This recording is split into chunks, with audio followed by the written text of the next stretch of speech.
Welcome to DevNation community. I'm Bhumika, and this is a beginner's guide to GitHub. So this is the GitHub's website. In order to continue, you need to sign in or sign up. Sign up if you're a new user, sign in if you're not. So I'm going to sign in because I already have an account on GitHub. I'm going to enter my username and password.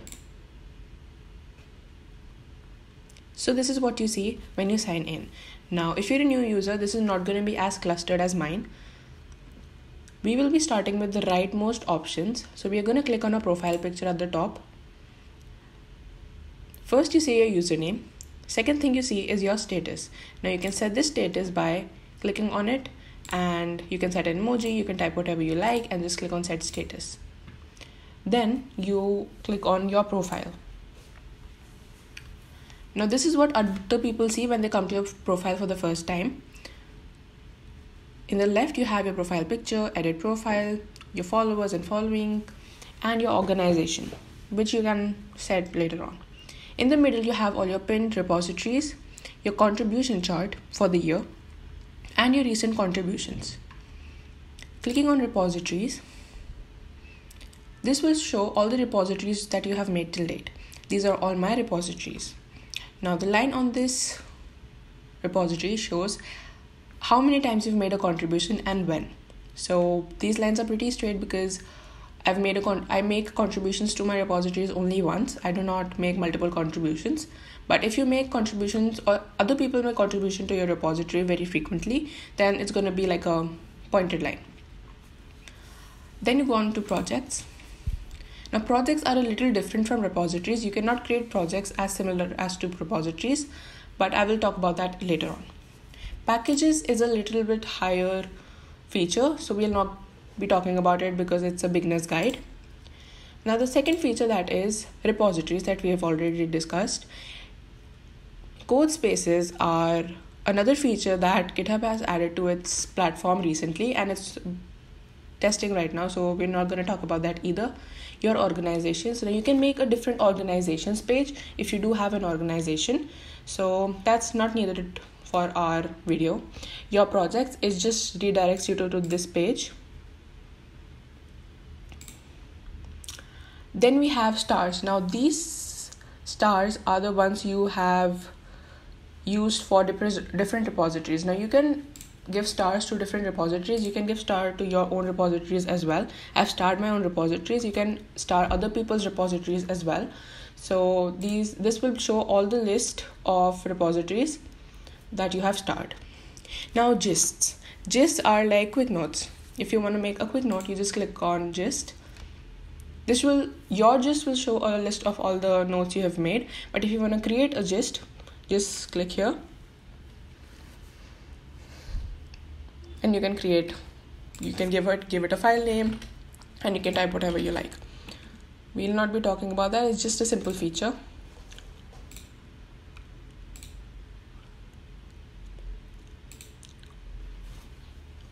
Okay, so we are back. Now we will be talking about how to create a new repository and everything about repositories. Now you can make a new repository from here, or you can use this plus sign and you can click on your repository and make a new repository. So when you start creating a repository, first you need to give it a name. Now you have to use a name that you haven't used for another repository. So if I use test, it's perfectly fine. But if I use a name that I've already used, for example, learn markdown, then it will show me an error that I've already used this name. So I'm going to use test for this video.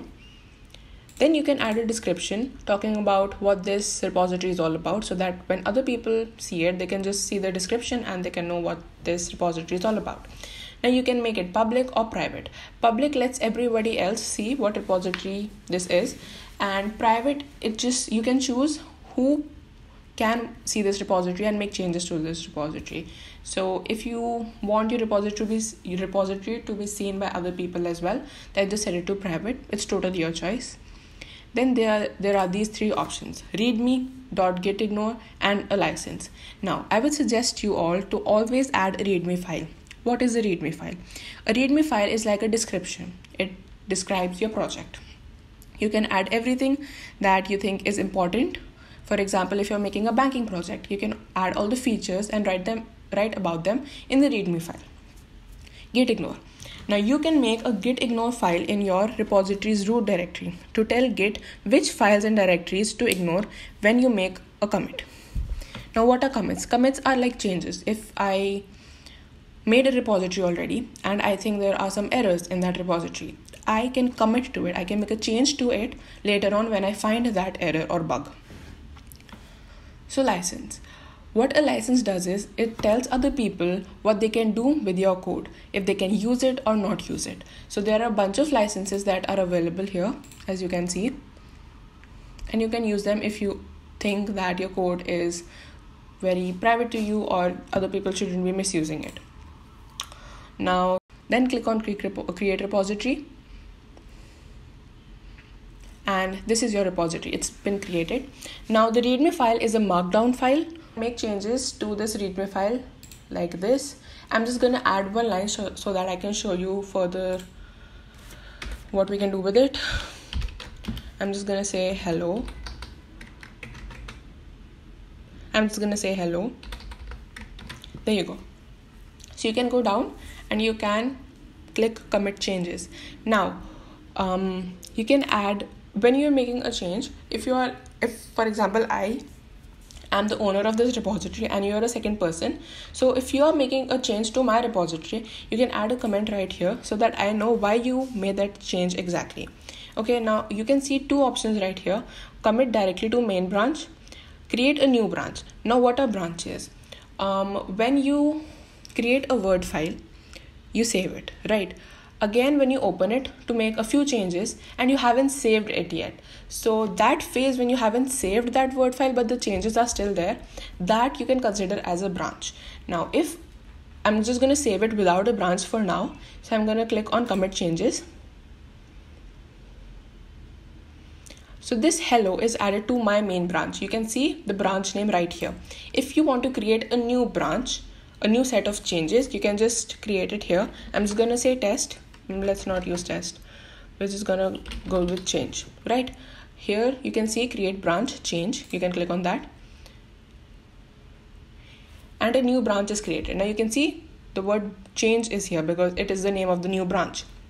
All right. Now whatever changes you make here, for example, I just delete the word hello from here like that. I'm just going to delete hello. And I'm going to go down and commit change. Now you can see in the previous, so you can see here on the previous commit page, instead of change, it was written main because we were working on the main branch. Now we're working on the change branch. So it's written change here. We can click on commit changes. And you do not have hello anymore here. But if we go to the main branch, you still have the hello here. So in order to make the change, okay, I used the wrong word here. So if you want this change branch to show up in your main branch, you just need to merge both the branches. Now if you have written a code in the main branch and you're just trying out new stuff, so you can create a different branch, do that experiment in that branch, and if you think that it worked, it was a successful experiment, you can merge both the branches. Okay, so you can see the list of all your branches when you click on this. This is the list of all your branches. So you can create a new pull request. There you go. And you can go in with create pull request. Now I will be talking about pull requests later on. Now you created this pull request. If you click on merge pull request, all the changes that you've made in your change branch will be shown in your main branch. So I will be going with confirm merge. There you go. Now we go to the code. We go to main and you can see there's no hello here because we merged the change branch and the main branch. Now you can still continue making changes in your change branch and merging them to your main branch. That is totally up to you. So this is how you create branches and merge them to your default branch. Now, if you want to add contributors to this repository, you can go on to settings. And there are a whole bunch of settings that you can change here. one of the most important is you can change visibility. You can go from public to private or private to public. You can also delete this repository from here, and you can add contributors from manage access.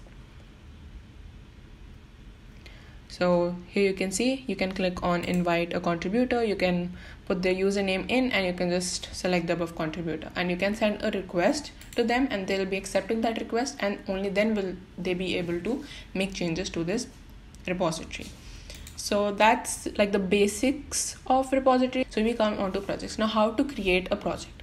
You can create a project from here, or you can click on this plus button and go to new projects. So I'm just going to click on create projects. Add a name to your project. I'm just going to use test for now. Add a description if you'd like. It's optional. I'm just going to set its visibility to private.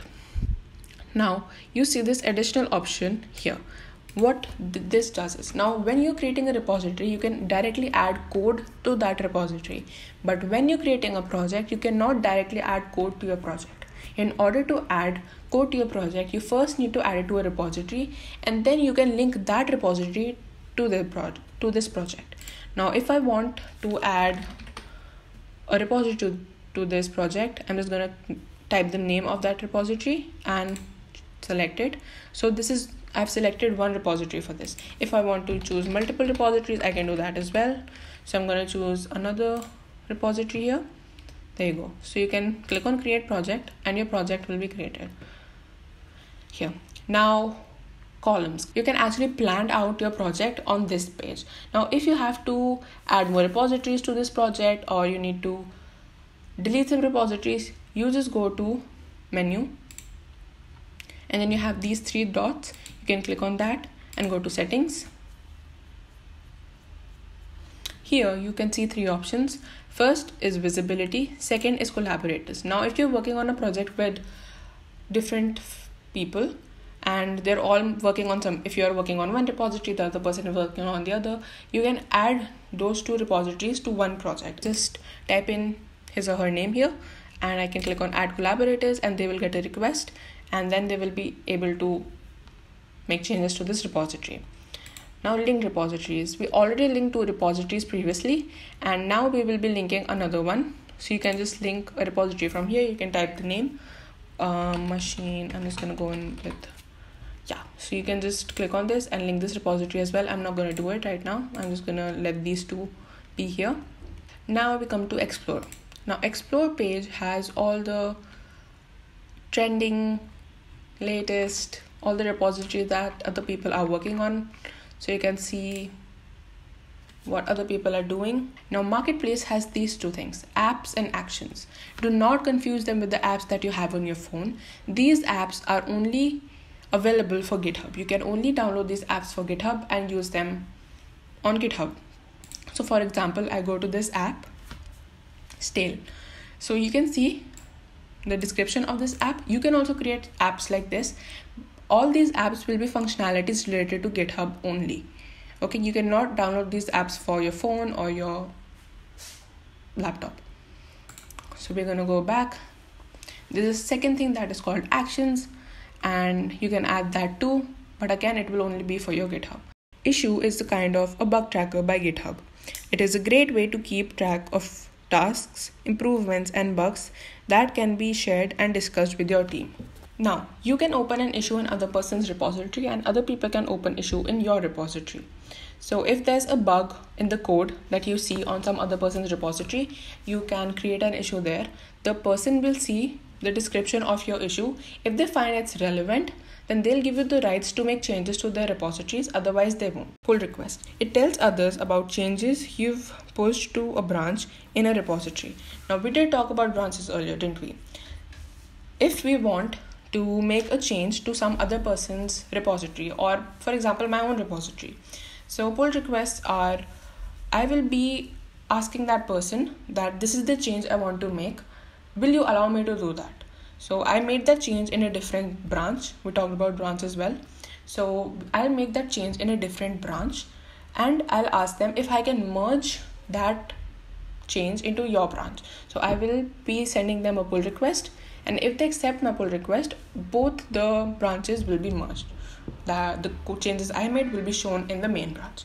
So this is all the beginner level stuff you need to know about GitHub. Thank you for watching till the very end. Be sure to subscribe and follow us on Instagram and LinkedIn. Hope to see you guys around. Bye-bye.